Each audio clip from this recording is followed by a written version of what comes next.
ನಿಮ್ಮ ಹಳೆಯ ಚಿನ್ನದ ಒಡವೆನ ಅಧಿಕ ಬೆಲೆಗೆ ಮಾರಬೇಕೆ? ಆಟಿಕಾಗೆ ಕಾಲ್ ಮಾಡಿ 8880 ಅಟ್ಟಿಕಾ ಗೋಲ್ಡ್ ಕಂಪನಿ. ಮಲೆನಾಡು ಚಿಕ್ಕಮಗಳೂರಿನಲ್ಲಿ ಭಾರೀ ಗಾಳಿ ಮಳೆ ಅಬ್ಬರ ಜೋರಾಗಿದ್ದು, ಮೂಡಿಗೆರೆ ತಾಲೂಕಿನ ಮಲೆಮನೆ ಗ್ರಾಮದಲ್ಲಿ ಗಾಳಿಯ ರಭಸಕ್ಕೆ ಮರ ಮುರಿದು ಬಿದ್ದ ಪರಿಣಾಮ 42 ವರ್ಷದ ಮಹಿಳೆಯ ಕೈ ಸಂಪೂರ್ಣವಾಗಿ ಕಟ್ಟಾಗಿದೆ. ಗಂಭೀರವಾಗಿ ಗಾಯಗೊಂಡ ಮಹಿಳೆಯನ್ನ ಹೆಚ್ಚಿನ ಚಿಕಿತ್ಸೆಗೆ ಮಂಗಳೂರಿನ ಆಸ್ಪತ್ರೆಗೆ ರವಾನಿಸಲಾಗಿದೆ. ಘಟನೆಯ ಬಾಳು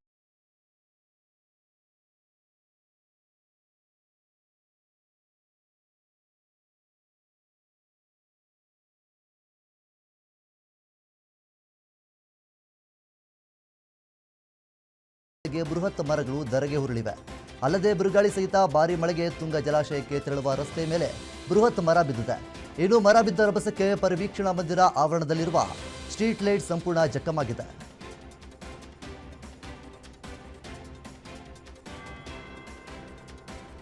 ಹಾಸನ ಜಿಲ್ಲೆಯ ಮಲೆನಾಡು ಭಾಗದಲ್ಲಿ ಬಿರುಗಾಳಿ ಸಹಿತ ಮಳೆಗೆ ಬೃಹತ್ ಗಾತ್ರದ ಮರ ಉರುಳಿ ಬಿದ್ದಿದೆ. ಸಕಲೇಶಪುರ ತಾಲೂಕಿನ ಬ್ಯಾಕರವಳ್ಳಿ ಸಮೀಪದ ಕುಣಿಗಲ್ ಗ್ರಾಮದಲ್ಲಿ ಭಾರೀ ಮಳೆಯಾಗಿದ್ದು, ಮರ ಉರುಳಿ ಬಿದ್ದ ಪರಿಣಾಮ ಸುಮಾರು 10ಕ್ಕೂ ಹೆಚ್ಚು ವಿದ್ಯುತ್ ಕಂಬಗಳು ಧರೆಗೆ ಉರುಳಿದೆ. ಇನ್ನು ಇದರ ಪರಿಣಾಮ ಹಲವು ಗ್ರಾಮಗಳಿಗೆ ವಿದ್ಯುತ್ ಸಂಪರ್ಕ ಕಡಿತವಾಗಿದೆ.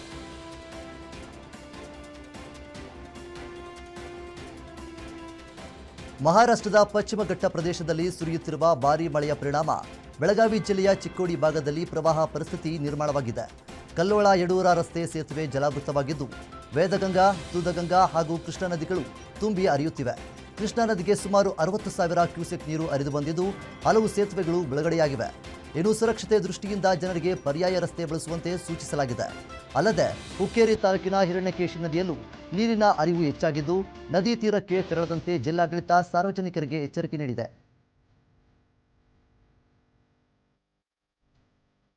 ಧಾರವಾಡ ಜಿಲ್ಲೆಯಲ್ಲಿ ಧಾರಾಕಾರ ಮಳೆಯಾಗ್ತಾ ಇದ್ದು, ಕಳೆದ 3 ದಿನಗಳಿಂದ ಸುರಿಯುತ್ತಿರೋ ನಿರಂತರ ಮಳೆಗೆ ಜನಜೀವನ ಅಸ್ತವ್ಯಸ್ತವಾಗಿದೆ.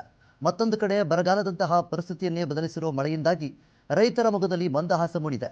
ಬಾಡುತ್ತಿದ್ದ ಬೆಳೆಗೆ ವರುಣ ಜೀವ ನೀಡಿದ್ದಾನೆ.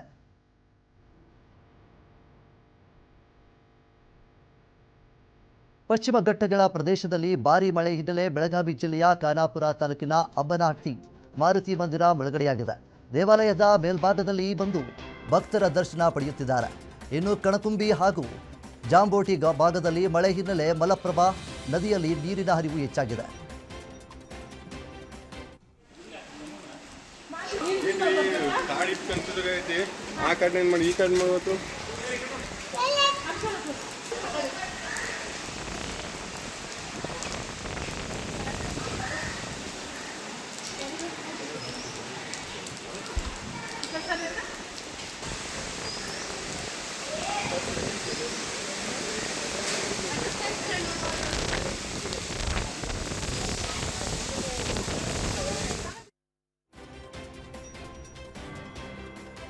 ಮಹಾರಾಷ್ಟ್ರದಲ್ಲಿ ನಿರಂತರವಾಗಿ ಮಳೆಯಾಗುತ್ತಿರುವ ಹಿನ್ನೆಲೆಯಲ್ಲಿ ಘಟಪ್ರಭಾ ನದಿಗೆ ಮಳೆ ನೀರು ಹರಿದು ಬರುತ್ತಾ ಇದ್ದು, ನದಿಗೆ ಜೀವ ಕಳೆ ಬಂದಿದೆ. ಇನ್ನು ಮಳೆಯಿಂದಾಗಿ ಹೊರವಲಯದಲ್ಲಿರುವ ಸಿದ್ದರಾಮೇಶ್ವರ ಬ್ಯಾರೇಜ್ ತುಂಬಿ ಹರಿಯುತ್ತಾ ಇದೆ. ಜೂನ್ ಕೊನೆಯ ವಾರದವರೆಗೂ ಮೂಡಿದ ಬರದ ಛಾಯೆ ಮೂಡಿತ್ತು. ಇದೀಗ ಪಶ್ಚಿಮ ಘಟ್ಟ ಪ್ರದೇಶದಲ್ಲಿ ಉತ್ತಮ ಮಳೆ ಪರಿಣಾಮ ಇಡಕಲ್ ಜಲಾಶಯದಿಂದ 1465 ಕ್ಯೂಸೆಕ್ ಹೊರಹರಿವು ಹೆಚ್ಚಾಗುತ್ತಿದೆ.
ಕೊಡಗು ಜಿಲ್ಲೆಯಲ್ಲಿ ಮುಂಗಾರು ಮಳೆ ಚುರುಕುಗೊಂಡ ಪರಿಣಾಮ ಕೆಆರ್ಎಸ್ ಡ್ಯಾಂಗೆ ಒಳಹರಿವು ಹೆಚ್ಚಳವಾಗಿದೆ. ನಿನ್ನೆ 1449 ಕ್ಯೂಸೆಕ್ ಇದ್ದ ಒಳಹರಿವು ಇಂದು 4,591 ಕ್ಯೂಸೆಕ್ಗೆ ಏರಿಕೆಯಾಗಿದೆ. ಮಳೆಯ ಪ್ರಮಾಣ ಹೆಚ್ಚಾದ ಹಿನ್ನೆಲೆಯಲ್ಲಿ ಡ್ಯಾಂನ ನೀರಿನ ಮಟ್ಟವು ಏರಿಕೆಯಾಗುವ ಸಾಧ್ಯತೆ ಇದೆ. ಇದರಿಂದ ನೀರಿನ ಕೊರತೆ ಆತಂಕದಲ್ಲಿದ್ದ ರೈತರಿಗೆ ಕೊಂಚ ಸಮಾಧಾನ ಸಿಕ್ಕಿದ್ದು, ಮುಂದಿನ ದಿನಗಳಲ್ಲಿ ಮಳೆ ಮತ್ತಷ್ಟು ಜೋರಾಗುವ ಜಲಾಶಯದ ಒಳಹರಿವು ಇನ್ನಷ್ಟು ಹೆಚ್ಚಾಗುವ ಸಾಧ್ಯತೆ ಇದೆ.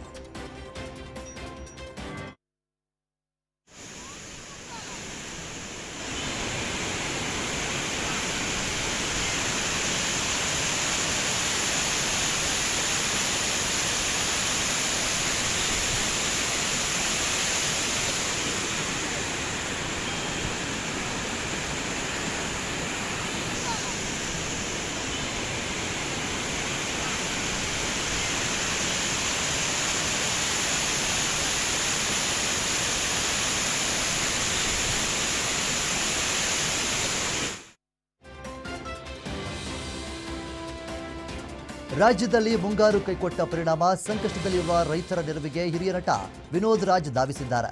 ನೆಲಮಂಗಲದ ಸೋಲದೇವನಹಳ್ಳಿಯಲ್ಲಿ ತಮ್ಮ ಸ್ವಂತ ಬೋರ್ವೆಲ್ ನೀರನ್ನು ಡ್ರೋನ್ ಮೂಲಕ ರೈತರಿಗೂ ಅವರ ಸುಮಾರು 5 ಎಕರೆ ಬೆಳೆಗೆ ನೀರು ಹಾರಿಸಿದ್ದಾರೆ. ಮಳೆ ಕೊರತೆಯಿಂದ ಒಣಗುವ ಹಂತಕ್ಕೆ ತಲುಪಿದ್ದ ಬೆಳೆಯನ್ನು ಉಳಿಸಲು ನೆರವಾದ ವಿನೋದ್ ರಾಜ್ ರೈತರಿಗೆ ನೀರು ನೀಡಿ ಆಸರೆಯಾಗಿದ್ದಾರೆ.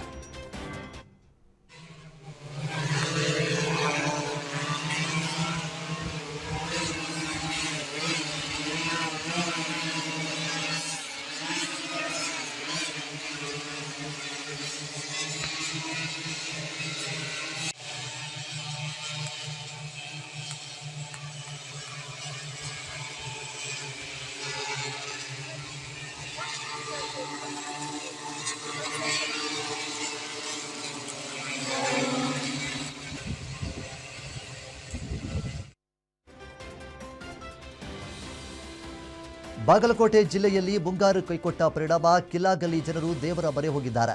ಹಿರಿಯರ ಕಾಲದಿಂದಲೂ ಹೇಳಕಲ್ಲ ಕಿಲ್ಲಗಲ್ಲಿ ರೈತರು ಗುರ್ಜಿ ಪೂಜೆ ಮಾಡುತ್ತಿದ್ದರು. ಇದೀಗ ಮಳೆ ಇಲ್ಲದ ಕಾರಣ ಮತ್ತೆ ರೈತಾಪಿ ವರ್ಗ ಹಳೆ ಸಂಪ್ರದಾಯದ ಮೊರೆ ಹೋಗಿದ್ದಾರೆ. ಗುರ್ಜಿ ಎಲ್ಲಡಿ ಬಂದೆ, ಹಳ್ಳ ಕೊಳ್ಳ ತೇಲಾಡಿ ಬಂದೆ, ಬಾಬಾ ಮಳೆಯೇ ಸುರಿಯೇ ಮಳೆಯೇ ಎಂಬ ಹಾಡಿನೊಂದಿಗೆ ಮನೆ ಮನೆಗೆ ತೆರಳಿದ ಗುರ್ಜಿಗೆ ಪೂಜೆ ಸಲ್ಲಿಸಿದ್ದಾರೆ.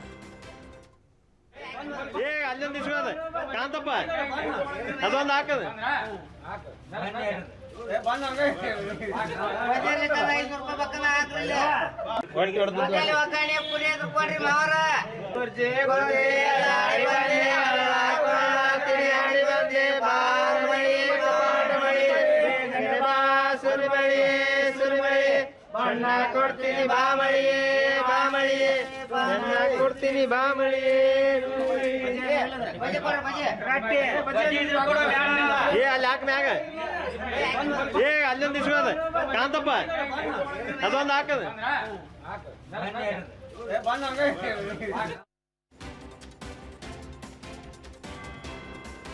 ರಾಜ್ಯದಲ್ಲಿ ಮಳೆ ಕೊರತೆ ಹಾಗೂ ಬರದ ಛಾಯೆ ನಡುವೆಯೇ ಹುಬ್ಬಳ್ಳಿ ಜಿಲ್ಲೆಯಲ್ಲಿ ಮೋಡ ಬಿತ್ತನೆ ಕಾರ್ಯಕ್ಕೆ ಚಾಲನೆ ಸಿಕ್ಕಿದೆ. ಹುಬ್ಬಳ್ಳಿಯ ವಿಮಾನ ನಿಲ್ದಾಣದಲ್ಲಿ ಸಚಿವ ಸತೀಶ್ ಜಾರಕಿಹೊಳಿ ಮತ್ತು ಮಾಜಿ ಸಚಿವ ಎಚ್.ಕೆ. ಪಾಟೀಲ್ ವಿಶೇಷ ವಿಮಾನಕ್ಕೆ ಚಾಲನೆ ನೀಡಿದರು. ಇಂದಿನಿಂದ 3 ದಿನಗಳ ಕಾಲ ಮೋಡ ಬಿತ್ತನೆ ಕಾರ್ಯ ನಡೆಯಲಿದ್ದು, ಜಿಲ್ಲೆಯ ಜನಪ್ರತಿನಿಧಿಗಳು ತಮ್ಮ ಸ್ವಂತ ವೆಚ್ಚದಲ್ಲಿ ಈ ಯೋಜನೆ ಕೈಗೊಂಡಿದ್ದಾರೆ. ಈ ಕಾರ್ಯಕ್ಕೆ ಪ್ರತಿ ಗಂಟೆಗೆ ಸುಮಾರು 15 ಲಕ್ಷ ರೂಪಾಯಿ ವೆಚ್ಚವಾಗಲಿದೆ.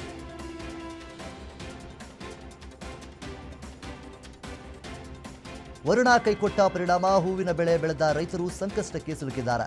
ಮಳೆ ಕೊರತೆಯಿಂದ ಕೊಳವೆ ಬಾವಿಗಳು ಬತ್ತಿದ್ದು, ನೀರಿಲ್ಲದೆ 7 ಎಕರೆಯಲ್ಲಿ ಬೆಳೆದಿದ್ದ ಗುಲಾಬಿ ಸೇರಿದಂತೆ ವಿವಿಧ ಹೂವಿನ ಬೆಳೆ ಸಂಪೂರ್ಣ ಒಣಗಿದೆ. ಪ್ರತಿದಿನ ಸುಮಾರು 5,000 ರೂಪಾಯಿ ಆದಾಯ ತಂದುಕೊಡಬೇಕಿದ್ದ ಹೂಗಳು ನಾಶವಾಗಿದ್ದು, ರೈತ ದೇವರಾಜ್ ಒಣಗಿದ ಬೆಳೆಯನ್ನು ಕಿತ್ತು ಹಾಕುವ ಸ್ಥಿತಿ ಎದುರಾಗಿದೆ. ಹೂವು ಮಾರಾಟವನ್ನೇ ನಂಬಿ ಬದುಕುತ್ತಿದ್ದ ರೈತ ಈಗ ಆರ್ಥಿಕ ಸಂಕಷ್ಟಕ್ಕೆ ಸಿಲುಕಿದ್ದಾರೆ.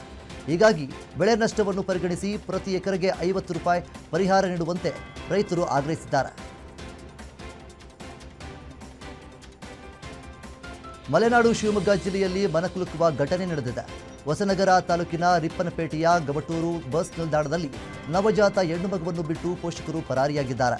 ಸುಮಾರು 10 ರಿಂದ 15 ದಿನಗಳ ಶಿಶುವಿನ ಜೊತೆ ಹಾಲಿನ ಬಾಟಲನ್ನು ಚೀಲದಲ್ಲಿ ಇಟ್ಟು ಹೋಗಿದ್ದಾರೆ. ಇನ್ನು ಮಗು ಅಳುವ ಶಬ್ದ ಕೇಳಿ ಸ್ಥಳೀಯರು ತಕ್ಷಣ ಪೊಲೀಸರಿಗೆ ಮಾಹಿತಿ ನೀಡಿದ್ದಾರೆ.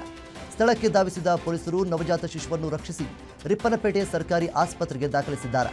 ಆಸ್ಪತ್ರೆಯಲ್ಲಿ ಮಗುವಿಗೆ ಆರೈಕೆ ನಡೆಯುತ್ತಿದೆ. ಘಟನೆ ಸಂಬಂಧ ಪೊಲೀಸರು ಮಾಹಿತಿ ಕಲೆ ಹಾಕುತ್ತಿದ್ದಾರೆ.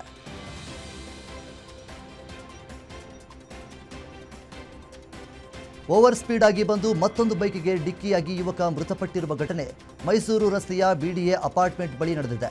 ಅಪಘಾತದಲ್ಲಿ 27 ವರ್ಷದ ವೆಂಕಟೇಶ್ ಮೃತಪಟ್ಟಿದ್ದು, ಮತ್ತೊಂದು ಬೈಕ್ ಚಾಲಕಿ 21 ವರ್ಷದ ಚಂದನ ಗಾಯಗಳೊಂದಿಗೆ ಪಾರಾಗಿದ್ದಾರೆ. ಅತಿ ವೇಗದಲ್ಲಿ ಬಂದು ಮುಂದೆ ಹೋಗುತ್ತಿದ್ದ ಮತ್ತೊಂದು ಬೈಕ್ಗೆ ಹಿಂಬದಿಯಿಂದ ಡಿಕ್ಕಿ ಹೊಡೆದಿದೆ.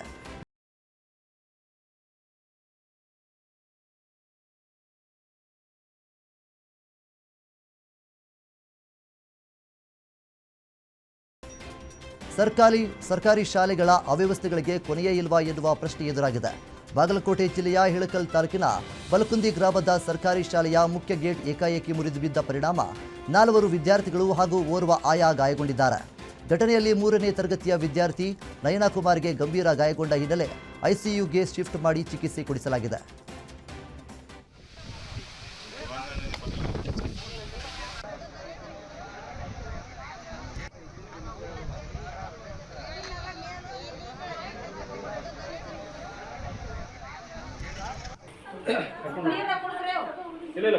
ನೀರು ಬಾ ಕುಡಿಸ್ಬಾರ್ದು. ಹ್ಞೂ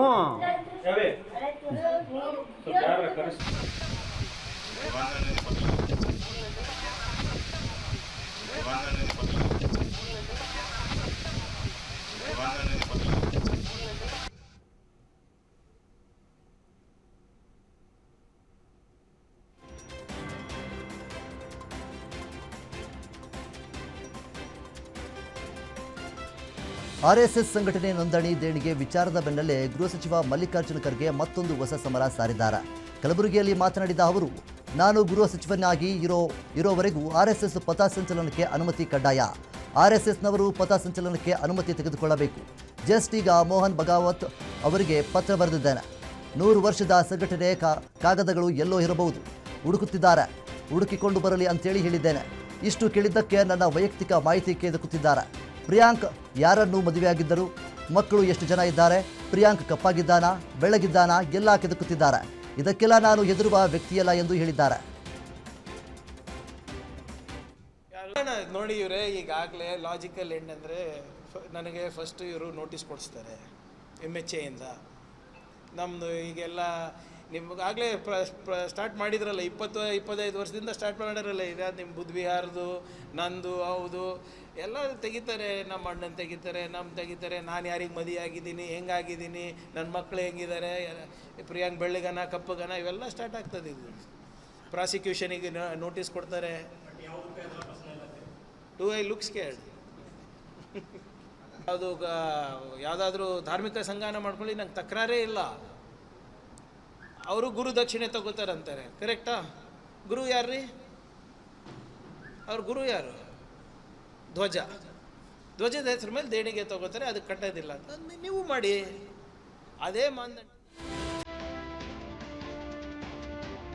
ಎಸ್ಐಆರ್ ಲೋಪದ ಬಗ್ಗೆ ಬಿಜೆಪಿ ಜೆಡಿಎಸ್ ದೂರು ಕೊಟ್ಟಿರುವ ವಿಚಾರಕ್ಕೆ ಗೃಹ ಸಚಿವ ಪ್ರಿಯಾಂಕ್ ಖರ್ಗೆ ಪ್ರತಿಕ್ರಿಯೆ ನೀಡಿದ್ದಾರೆ. ಕಲಬುರಗಿಯಲ್ಲಿ ಮಾತನಾಡಿದ ಅವರು, ಬಿಜೆಪಿ ಜೆಡಿಎಸ್ ದೂರು ಕೊಡುವುದು ಒಂದು ನಾಟಕ. ಪಶ್ಚಿಮ ಬಂಗಾಳದಲ್ಲಿ ಮೊದಲು ಪ್ರತಿಭಟನೆ ಮಾಡಿದ್ದೇ ಬಿಜೆಪಿ, ಆಮೇಲೆ ಹೊರಗಿನ ಅಧಿಕಾರಿಗಳ ತರೋದು ಇವರ ಪ್ಲಾನ್. ಇದೆಲ್ಲ ಒಂದು ಗೇಮ್ ಎಂದು ಹೇಳಿದ್ದಾರೆ.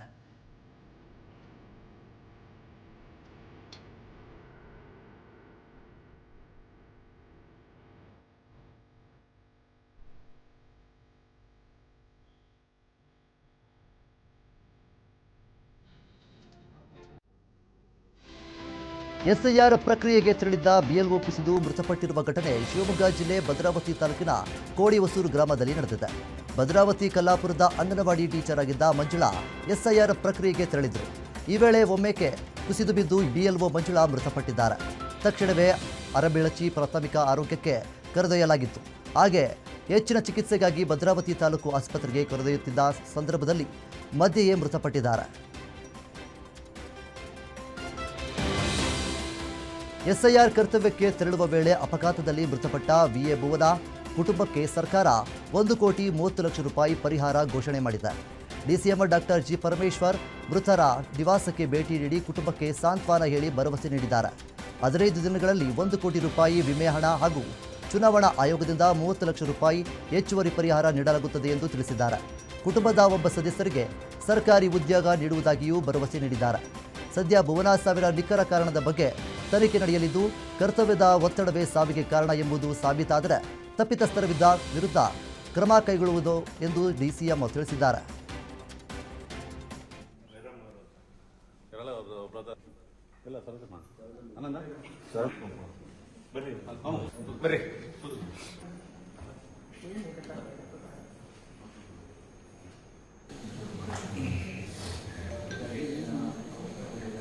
ಈಗ ಸಾಹೇಬರು ಬೆತ್ತಲೆ ಆಲ್ಸ್ಪೇಟ್ ಮಾಡ್ಕೊಂಡಿದ್ದಾರೆ. 1 ಕೋಟಿ ರೂಪಾಯಿ ಇದ್ರಲ್ಲಿ 30 ಲಕ್ಷ ಎಲೆಕ್ಷನ್ ಕಮಿಷನ್ ಕಾರ್ತಿಕೇನ ಇದಾಗಿದೆ. ಅವ್ನಿಗೆ ಕೆಲಸ ಗ್ರಾಜುಯೇಟ್ ಆದರೆ ಕೆಲಸ ಕೊಡಿಸ್ತಾರೆ. ನಾಳೆನೇ ಇದು ಮಾಡಕ್ಕೆ ಹೇಳಿದ್ದಾರೆ.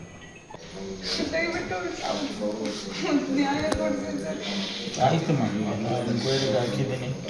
ನೋಡ್ಕೊಂಡು ವರದಿ ಬರಲಿ, ರಿಪೋರ್ಟ್ ಬರಲಿ, ಅವ್ರ ಮೇಲೆ ಏನು ಆ್ಯಕ್ಷನ್ ತಗೋಬೋದು.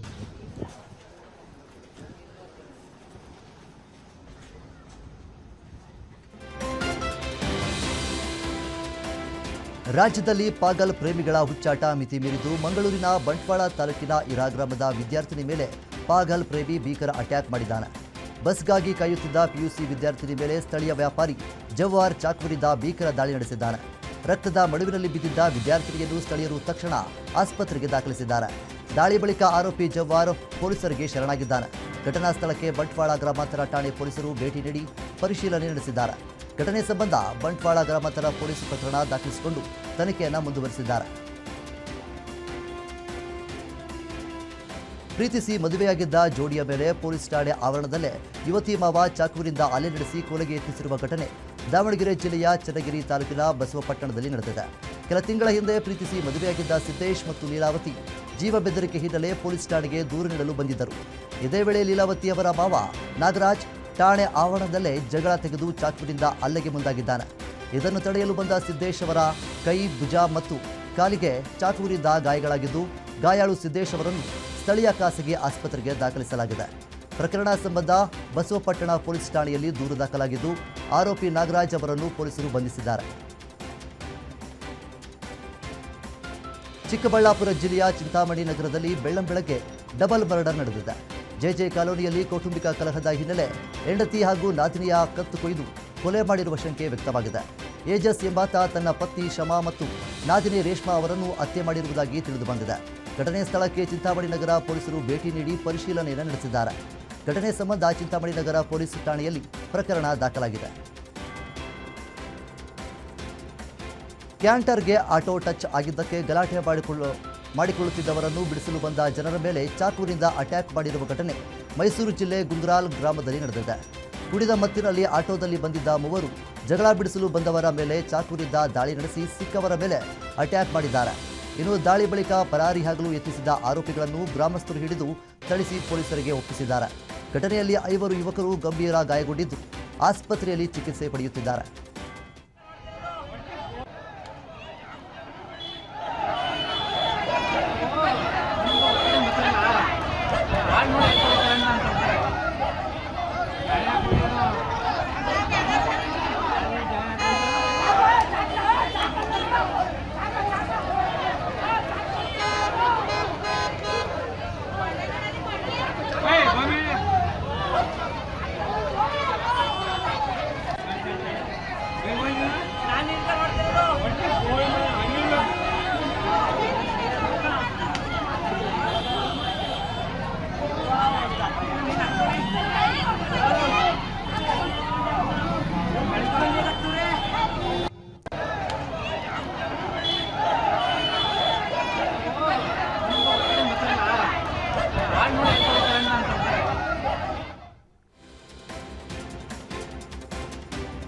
ಕೌಟುಂಬಿಕ ಕಲಹದ ಹಿನ್ನೆಲೆ ಮಗುವಿನೊಂದಿಗೆ 5 ಅಂತಸ್ತಿನ ಕಟ್ಟಡದ ಮೇಲೇರಿ ಆತ್ಮಹತ್ಯೆಗೆ ಯತ್ನಿಸಿದ್ದ ಮಹಿಳೆಯನ್ನು ಪೊಲೀಸರು ರಕ್ಷಿಸಿದ್ದಾರೆ.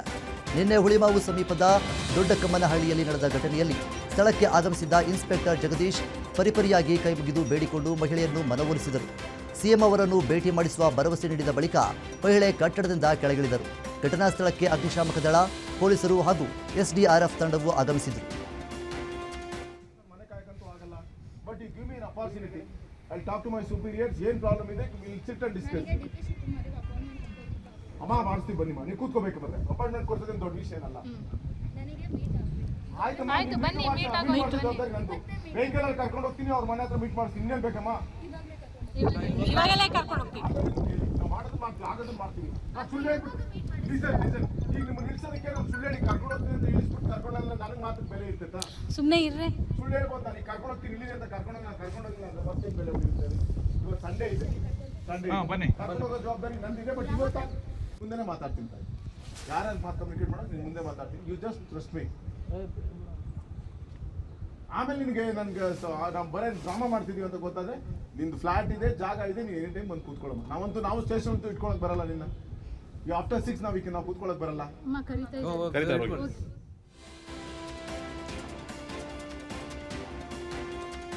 ಕ್ರಿಕೆಟ್ ಬೆಟ್ಟಿಂಗ್ ಜಾಲಕ್ಕೆ ಬಿದ್ದು ಸಾಲ ಹೆಚ್ಚಾದ ಹಿನ್ನೆಲೆ ತಂದೆಗೆ ಸ್ಥಳದ ವಿಡಿಯೋ ಕಳುಹಿಸಿ ನಾಲೆಗೆ ಬಿದ್ದು ಯುವಕ ಆತ್ಮಹತ್ಯೆ ಮಾಡಿಕೊಂಡಿರುವ ಘಟನೆ ಮಂಡ್ಯ ಜಿಲ್ಲೆ ಶ್ರೀರಂಗಪಟ್ಟಣ ತಾಲೂಕಿನ ಕೆಆರ್ಎಸ್ ಡ್ಯಾಂ ಬಳಿ ನಡೆದಿದೆ. ಕೆಆರ್ಎಸ್ ಪೇಟೆ ತಾಲೂಕಿನ 27 ವರ್ಷದ ಕಿರಣ್ ಕೆಆರ್ಎಸ್ ಬಳಿ ಇರುವ ವಿಸಿ ನಾಲೆಗೆ ಜಿಗಿದು ಆತ್ಮಹತ್ಯೆ ಮಾಡಿಕೊಂಡಿದ್ದಾನೆ. ಸ್ಥಳಕ್ಕೆ ಅಗ್ನಿಶಾಮಕ ಸಿಬ್ಬಂದಿ ಆಗಮಿಸಿ ಶವ ಪತ್ತೆ ಹಚ್ಚಿದ್ದಾರೆ.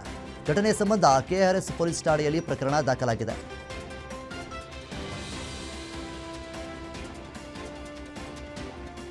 ಬೆಂಗಳೂರಿನ ಕೆಆರ್ ಪುರಂನಲ್ಲಿ ಲಾಂಗು ಮಚ್ಚು ಹಿಡಿದು ಹುಡುಗಿ ವಿಚಾರಕ್ಕೆ ಆರಂಭವಾದ ಗಲಾಟೆ ಹಳೆ ವೈಷಮ್ಯವೇ ಗಲಾಟೆ ಕಾರಣ ಅಂತೇಳಿ ವ್ಯಕ್ತವಾಗಿದೆ. 6 ವರ್ಷಗಳ ಹಿಂದೆ ಕೆಆರ್ ಪುರಂನ ಜೆಸಿ ಲೇಔಟ್ನಲ್ಲಿ ವಾಸವಿದ್ದ ಅಬ್ದುಲ್ ನದೀಮ್ ಹಾಗೂ ಉಮರ್ ನಡುವೆ ಗಲಾಟೆ ನಡೆದಿತ್ತು. ಜೂನ್ 29ರಂದು ರಾತ್ರಿ ಮಾತನಾಡಬೇಕು ಎಂದು ಉಮರ್ ಕರೆಸಿಕೊಂಡಿದ್ದು ನದೀಮ್ ತನ್ನ ಸ್ನೇಹಿತ ರಿಜ್ವಾನ್ ಜೊತೆ ಟಿಪ್ಪು ಸರ್ಕಲ್ಗೆ ಆಗಮಿಸಿದ್ದಾರೆ. ಕಾರಿನಿಂದ ಇಳಿಯುತ್ತಾ ಇದ್ದಂತೆ ಅಬ್ದುಲ್ ನದೀಮ್ ಮೇಲೆ ಲಾಂಗ್ನಿಂದ ದಾಳಿ ನಡೆದಿದೆ. ಗಲಾಟೆಯಲ್ಲಿ ಗಾಯಗೊಂಡ ನದೀಮ್ ಹಾಗೂ ರಿಜ್ವಾನ್ ಖಾಸಗಿ ಆಸ್ಪತ್ರೆಯಲ್ಲಿ ಚಿಕಿತ್ಸೆ ಪಡೆಯುತ್ತಿದ್ದಾರೆ. ಘಟನೆ ಸಂಬಂಧ ಕೆಆರ್ ಪುರಂ ಪೊಲೀಸ್ ಠಾಣೆಯಲ್ಲಿ ಪ್ರಕರಣ ದಾಖಲಾಗಿದೆ.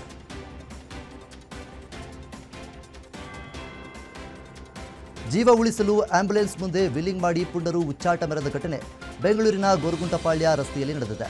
ಆಂಬ್ಯುಲೆನ್ಸ್ನಲ್ಲಿ ಪೇಷಂಟ್ ನೆರಳಾಡ್ತಾ ಇದ್ರೂ ಡೋಂಟ್ ಕೇರ್ ಎನ್ನದೆ ನಂಬರ್ ಪ್ಲೇಟ್ ಇಲ್ಲದೆ ಹಾಗೂ ಹೆಲ್ಮೆಟ್ ಧರಿಸದೆ ಬೈಕ್ ಸವಾರರು ನಿರ್ಲಕ್ಷ್ಯವಾಗಿ ವೀಲಿಂಗ್ ಮಾಡಿರುವುದು ಆಕ್ರೋಶಕ್ಕೆ ಕಾರಣವಾಗಿದೆ. ಮಧ್ಯರಾತ್ರಿ 2 ಗಂಟೆ ಸುಮಾರಿಗೆ ನಡೆದ ಈ ಘಟನೆ ಆಂಬ್ಯುಲೆನ್ಸ್ನಲ್ಲಿದ್ದ ರೋಗಿ ಸಂಬಂಧಿಕರ ಮೊಬೈಲ್ನಲ್ಲಿ ಸೆರೆ ಹಿಡಿದುಕೊಂಡಿದ್ದಾರೆ. ಇದೀಗ ಈ ವಿಡಿಯೋ ಸಾಮಾಜಿಕ ಜಾಲತಾಣಗಳಲ್ಲಿ ವೈರಲ್ ಆಗಿದ್ದು ಇಂತಹ ಪುಂಡರ ಕ್ರಮ ಯಾವಾಗ ಆಕ್ರೋಶ ಹೊರಹಾಕುತ್ತಿದ್ದಾರೆ.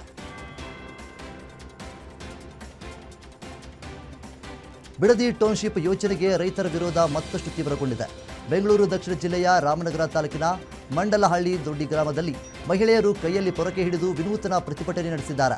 ಅಧಿಕಾರಿಗಳು ಟೌನ್ಶಿಪ್ ಯೋಜನೆಗೆ ಎಂದು ಸರ್ವೆಗೆ ಬರಬಾರದು, ಒಂದು ವೇಳೆ ಸರ್ವೆ ಮಾಡಲು ಬಂದರೆ ಅಧಿಕಾರಿಗಳಿಗೆ ಪೊರಕೆ ಸೇವೆ ಮಾಡುತ್ತೇವೆ ಎಂದು ಮಹಿಳೆಯರು ಅಧಿಕಾರಿಗಳಿಗೆ ಎಚ್ಚರಿಕೆಯನ್ನು ಕೊಟ್ಟಿದ್ದಾರೆ.